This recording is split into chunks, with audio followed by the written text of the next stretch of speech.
તો ચાલો આજે વાત કરીએ ઇન્વેસ્ટિંગના બેતાજ બાદશાહ વોરેન બફેટના એ સુવર્ણ નિયમોની જેણે એમને દુનિયાના સૌથી સફળ રોકાણકારોમાંના એક બનાવ્યા છે। આપણને બધાને એમ જ લાગે કે શેરબજારમાં સફળ થવા માટે બહુ હોશિયાર હોવું જરૂરી છે, ખરું ને? પણ જુઓ, વોરેન બફેટ શું કહે છે? એમના મતે બુદ્ધિ કરતાં પણ વધારે જરૂરી છે ધીરજ અને સાચો સ્વભાવ, અને આ જ વિચાર આપણા આજના વિશ્લેષણનો પાયો છે। ચાલો તો શરૂઆત કરીએ બફેટની રોકાણ ફિલોસોફીના એકદમ મૂળભૂત સિદ્ધાંતથી। આ નિયમો દેખાવમાં બહુ સરળ છે, પણ એની પાછળ બહુ ઊંડી સમજ છુપાયેલી છે। બફેટનો પહેલો અને સૌથી અગત્યનો નિયમ શું છે? ક્યારેય પૈસા ગુમાવવા નહીં। આ સાંભળવામાં જેટલું સરળ લાગે છે એનો અર્થ એટલો જ ગંભીર છે। નફો કમાવવા કરતાં પણ વધારે જરૂરી છે આપણી મૂળ મૂડીને સાચવવી। અને બીજો નિયમ? એ તો એનાથી પણ સહેલો છે। પહેલો નિયમ ક્યારેય ભૂલવો નહીં।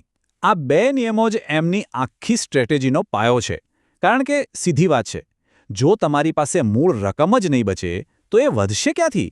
સારું, તો આ બે પાયાના સિદ્ધાંતો પરથી જ એમના 3 પ્રેક્ટિકલ નિયમો બને છે, જે એમની સફળતાનું સાચું રહસ્ય છે। ચાલો એને સમજીએ। તો આ 3 નિયમો છે। પહેલું, જે સમજો એમાં જ રોકાણ કરો। બીજું, લાંબા સમય માટે કરો। અને ત્રીજું, ભાવ નહીં પણ એની વેલ્યુ જુઓ। ચાલો આ ત્રણેયને થોડા ઊંડાણથી જોઈએ। પહેલો નિયમ છે એવા બિઝનેસમાં પૈસા લગાવો જેની તમને સમજ પડતી હોય। મતલબ કે જો તમને એ જ ખબર ના હોય કે કંપની કમાઈ છે કેવી રીતે, એના હરીફ કોણ છે, તો એ રોકાણ નથી, એ તો આંખ બંધ કરીને તીર ચલાવવા જેવું થયું। બીજો નિયમ છે લોંગ ટર્મ વિચારો। શેરને કોઈ લોટરીની ટિકિટની જેમ ન જુઓ, એ કંપનીમાં તમારી ભાગીદારી છે। બફેટની 10 વર્ષની ટેસ્ટ યાદ છે? જો કોઈ કંપનીમાં 10 વર્ષ સુધી પૈસા રાખવાની હિંમત ના હોય તો એમાં 10 મિનિટ માટે પણ પૈસા નાખવાનો કોઈ મતલબ નથી।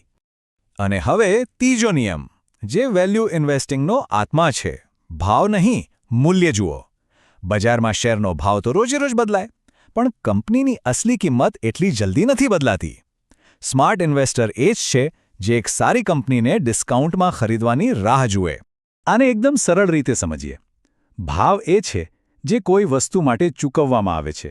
એ બજારના મૂડ, ડર, લાલચ પર આધાર રાખે છે। પણ મૂલ્ય એ છે જે એના બદલામાં મળે છે। એ કંપનીની તાકાત, એની કમાણી પર આધાર રાખે છે। આ બંને વચ્ચેનો તફાવત સમજવો બહુ જ જરૂરી છે।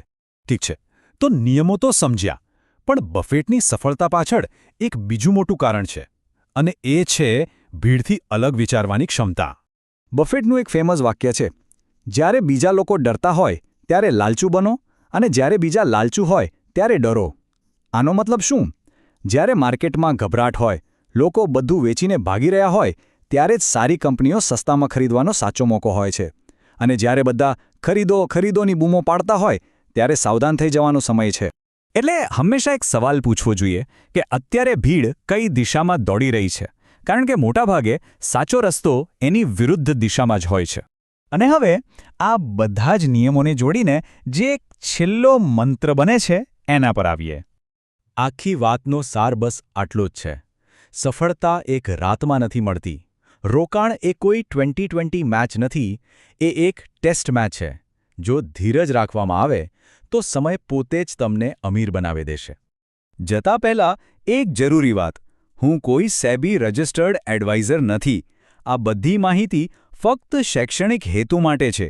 કોઈ પણ જગ્યાએ રોકાણ કરતા પહેલાં પોતાના નાણાકીય સલાહકારની સલાહ જરૂર લેવી। જો આ ચર્ચા ગમી હોય તો લાઇક કરજો। આવા જ બીજા વિષયો પર માહિતી માટે અમારી સાથે જોડાયેલા રહો। અને હા, તમારા કોઈ સવાલ હોય તો નીચે કોમેન્ટમાં ચોક્કસ જણાવજો।